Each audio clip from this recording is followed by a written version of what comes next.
Hello and welcome everyone. आज हम लोग देखेंगे क्लास 6 का चैप्टर 5 हिस्ट्री का एनसीईआरटी लाइन बाय लाइन। चलिए इसको स्टार्ट करते हैं। इंडिया दैट इज भारत, ये चैप्टर का नेम है। इसको स्टार्ट करते हैं। ओके, तो सबसे पहले मैप है।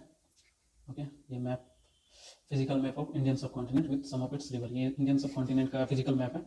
ये कुछ इसके रिवर के साथ, ये पुराना मैप लग रहा है एक्चुअली। या चलिए स्टार्ट है क्या। Today the India we know is a modern nation we with defined borders, defined state and known population. However it was very different 500 years ago, 2000 years ago, or even 5000 years ago. This region of the world, which we often call the Indian subcontinent, has had many different names and shifting boundaries. We can learn about India's past and evolution from many different sources. Let us explore. इसमें कहा जाता है कि हमारा आजकल जो हम जहाँ के मॉडर्न नेशन है, इसका क्या डिफाइंड बॉर्डर है कि यहाँ से यहाँ तक इंडिया का बॉर्डर है, यहाँ से इस स्टेट का बॉर्डर है, जैसे मुंबई का यहाँ से यहाँ तक बॉर्डर है, दिल्ली का यहाँ से है, इस स्टेट का पॉपुलेशन कितना, कंट्री का पॉपुलेशन क्या है, हर कुछ एग्जैक्ट डेटा में है, राइट। लेकिन ये अलग हुआ करता था 500 years ago या 5000 years ago, ये अलग था। इसका कुछ काउंटेबिलिटी नहीं था, बस एक था कि हाँ एक बाउंड्री है, कुछ फिक्स नहीं था। ओके, अब कहते हैं कि ये जो रीजन है वर्ल्ड का, इंडियन सब कॉन्टिनेंट, इसका बहुत सारा नेम्स रह चुका है और इसका बहुत बार बाउंड्री शिफ्ट हो चुका है, कभी बढ़ गया कभी घट गया, मतलब कि शिफ्ट होते रहा है इंडियन सब कॉन्टिनेंट का बाउंड्री। ओके, अब उसका जो इंडिया का एवोल्यूशन पास्ट से कैसे हुआ है उसको हम लोग देखेंगे। Okay, in the course of history India has been called by many names, both by its inhabitants and by visitors from outside. These names comes to us from ancient text, accounts of travelers and pilgrims and inscriptions. Okay, inscriptions. तो कहते हैं कि जो हमारा history है, India को बहुत सारे नामों से पुकारा गया है, बुलाया गया। इनहेबिटेंट्स मतलब यहाँ के रहने वाले लोगों के द्वारा, और विजिटर जो बाहर से आए हैं उनके भी द्वारा, सबके द्वारा अलग अलग नेम से पुकारा गया। ये कैसे पता चला? एंशिएंट टेक्स्ट में वो, फिर एक ट्रेवलर का अकाउंट्स में, मतलब ट्रेवलर आया होगा, उसने कुछ लिख के रखा होगा, तो उससे पता चला हम लोग को। ओके, ये सोर्स ऑफ हिस्ट्री था।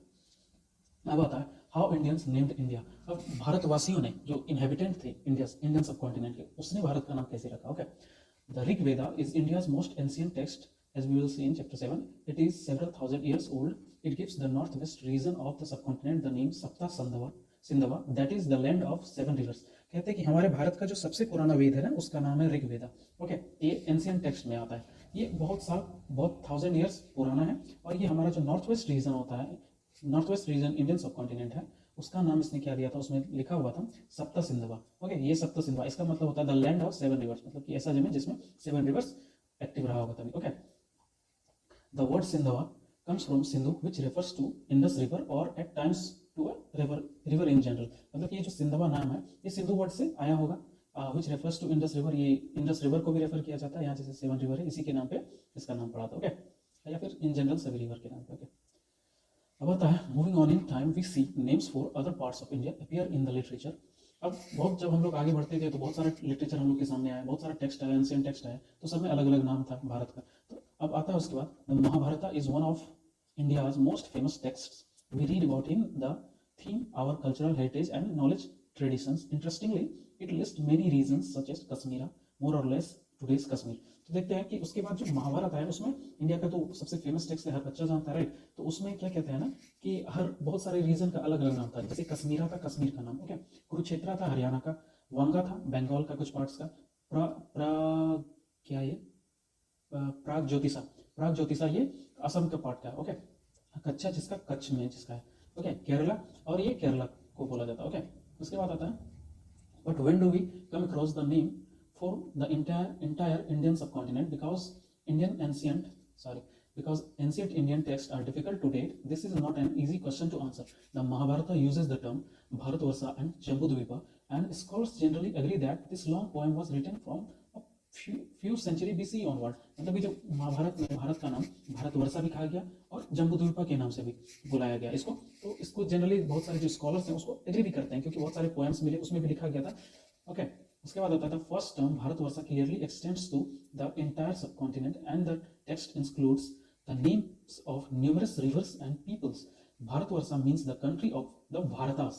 तो मतलब कि ये जो भारतवर्षा नाम था महाभारत में, इसका मतलब था कि इंडियन पूरा एंटायर इंडियन सबकॉन्टिनेंट को ही भारतवर्षा कहा जाता था। ओके, और भारतवर्षा का मीनिंग क्या था? The country of Bharatas. Okay, Bharata is the name of that first appear in the Rig Veda, where it refers to one of the main Vedic groups of people. In later literature, several kings named Bharata are mentioned. अब कहता है क्या ना कि ये जो भारता है ये फर्स्ट अपीयर मतलब ऋग्वेद में ही सबसे पहले हुआ था, और जो कि सबसे मेन वैदिक क्या कहते हैं, where it refers to one of main Vedic groups of people, मतलब ये जो ऋग वेदा था, इस लोग जो है इसी को मेन वेद का ही ग्रुप कहते हैं, ओके, इसी को रेफर किया जाता था क्योंकि सबसे पुराना था ये, तो इसमें जो होगा तो वही सब उसको मानेंगे ना कि हाँ एंशिएंट में ही रहा होगा कुछ, ओके। और बाद में बहुत सारे लिटरेचर आए जिसमें बहुत सारे राजाओं ने भी क्या कहते हैं भारता नाम कह के ही अपने इंडियन सब कॉन्टिनेंट को पुकारा, ओके। जैसे कि द सेकंड टर्म, अब उसके बाद ये तो भारतवर्ष हो गया, सेकंड टर्म आता है the Jambudvipa, means the island of fruit of the jamun tree. Jambudvipa का मतलब क्या था ना कि the island of the fruit of jamun tree, मतलब ऐसा आइलैंड जो कि जामुन ट्री का होगा, right. This is indeed a common tree native to India, also called jamun tree, Malabar plum tree etcetera. Jambudvipa came to mean the Indian subcontinent. अब इसका क्या है ना, ये जो जामुन ट्री है ये तो हमारे इंडिया का नेटिव ट्री है, काफी कॉमन ही है, तो इसलिए इसको जामुन ट्री भी कहते हैं और मलबार प्लम ट्री भी कहते हैं, okay. In fact, we get a good clue from Indian emperor. His name is Asoka, and we will meet him later. For now, we can take his date to be about 250 BC. As we will see, he left us many inscriptions. Okay. अब कहते हैं जैसे एक राजा थे, king थे अशोका, जिनको जिसका हम लोग बाद में चैप्टर में डिस्कस करेंगे। फॉर नाउ मतलब कि वो अराउंड 250 BC में भी उन्होंने भारता नाम से ही क्या कहते हैं इंडियन सब कॉन्टिनेंट को लिखा हुआ था अपने लिटरेचर में, ओके। और बहुत सारे इंस्क्रिप्शन भी उन्होंने छोड़ा था जिसमें भारता ही लिखा हुआ था, okay. In one of them he used the same name Jambudvipa, sorry Bharatvarsh नहीं, अशोका ने जम्बूद्वीपा नाम से ही डिस्क्राइब किया था होल इंडिया को, okay, which at the time included what is today Bangladesh, Pakistan as well as parts of Afghanistan. ये जो जम्बूद्वीपा को उन्होंने डिस्क्राइब किया अपने लिटरेचर में, तो उसका मतलब उस टाइम का मतलब क्या था ना, बांग्लादेश जो कि आज उस टाइम का बाउंड्री होता था उतना, और आज का वो क्या हो गया बांग्लादेश, पाकिस्तान और कुछ पार्ट अफगानिस्तान का, वो सबको वो जम्बूद्वीपा ही कहा जाता था, ओके। और कुछ फ्यू सेंचुरीज लेटर भारता became the name generally used for the Indian subcontinent. For instance, in an ancient text called Vishnu Purana, तो कहते हैं कि कुछ सेंचुरीज बाद भारता ही जनरली सब इंडियन कॉन्टिनेंट को बुलाया जाने लगा, ओके, यही यूज होने लगा। जैसे कि हमारे टेक्स्ट था, एंशिएंट टेक्स्ट था, वो उसका नाम विष्णु पुराण था, उसमें भी इसका भारता ही लिख के इसको संबोधित किया गया, राइट। जैसे कि उसमें कुछ लाइन था, the country that lies north of the ocean and south of the snowy mountain is called Bharata, right. तो इसमें मेंशन किया हुआ है, राइट। अब this name Bharata remains in the use even today in north India, it is generally written as Bharat, while in south India it is often Bharatam. तो कहते हैं आजकल ऐसा थोड़ी है हम लोग भारत यूज नहीं करते हैं, ये कॉमन हो गया आजकल, हम लोग अभी तक यूज कर रहे हैं भारत। अभी नॉर्थ इंडिया में भारता को भारत के नाम से बुलाया जाता है, पुकारा जाता है, बोला जाता है, और साउथ इंडिया जब जाते हैं तो उधर भारतम हो जाता है, ओके। उसके बाद आता है, it is interesting to note that different parts of the country adopted a similar definition for India. For instance, a poem of ancient Tamil literature, मतलब कि ऐसा इंटरेस्टिंग है कि जितने भी पार्ट्स हैं कंट्री के, सबने मिलकर एक ही डेफिनेशन इंडिया के लिए मान लिया। सबका सोच इंडिया के लिए, इंडियन सब कॉन्टिनेंट के लिए एक ही जैसा हो गया था। जैसे कि तमिल में, तो साउथ इंडिया में आ गया, उसका लिटरेचर जो था उसमें एक पोएम था अराउंड 2000 ईयर्स एगो, तो उसमें क्या कहते हैं एक राजा के बारे में उसको प्रेज किया जा रहा है उस पोएम में, राइट। तो वो पोएम था from Cape Kumari in the south, from the great mountain in the north, from the oceans on the east and on the west। तो ये पोएम का लाइन था, you can now recognize the great mountains in the north and it should be not difficult to identify Cape Kumari। तो मतलब कि इस poem से आप लोग अच्छे से आइडेंटिफाई कर सकते हो कि ये बोला जा रहा है कि ग्रेट माउंटेन नॉर्थ में है और क्या कहते हैं केप कुमारी साउथ में है, राइट। तो इससे हम लोग को क्या आइडिया लगता है, इससे आइडिया लगता है कि हमारे जो एंशिएंट इंडियंस थे, हमारे जो पूर्वज थे, तो उनको भी हमारे देश का इंडियन सब कॉन्टिनेंट का जियोग्राफी अच्छे से आता था, राइट। अब आता है, ये तो भारत इनहेबिटेंट्स ने इंडिया का नाम दिया कि ये भारत जम्बूद्वीपा या फिर भारतम, ऐसा इंडियंस ने नाम दिया। अब बात आता है हाउ फॉरेनर्स नेम्ड इंडिया। अब जो बाहर से आए, इन्वेडर्स आए या ट्रैवलर्स आए, उन्होंने भारत का क्या नाम दिया, राइट, इंडिया का क्या नाम दिया। The first foreigner to mention India were the Persians, the ancient inhabitants of Iran in the 6th century BC। A Persian emperor launched a military campaign and gained control of the region of the Indus River।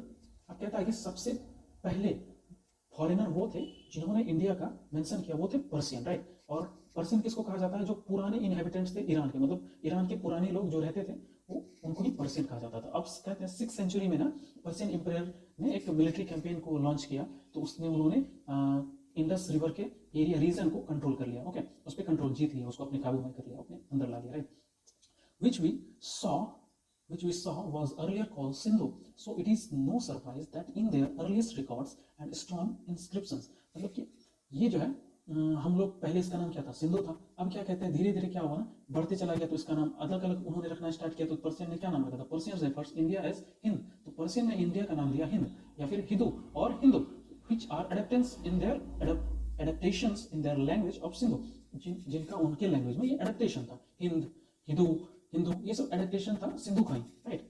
अब क्या कहते हैं, note that in Persian Hindu इस purely geographical term, मतलब कि जो Persian ने name दिया हिंदू, मतलब हिंद के आसपास रहने वाले, सिंध के आसपास रहने वाले लोग, तो इसका ये मतलब नहीं है कि हिंदू रिलीजन कभी होता ही नहीं। उसका पर्शियन में मेंशन है कि हिंदू जो है ज्योग्राफिकल टर्म है, एक जैसे सिंध रिवर है तो उसके आसपास रहने वाले लोग जो होंगे वो हिंदू कहलाएंगे, राइट। इसका मतलब ये नहीं कि हिंदू रिलीजन होता है, राइट।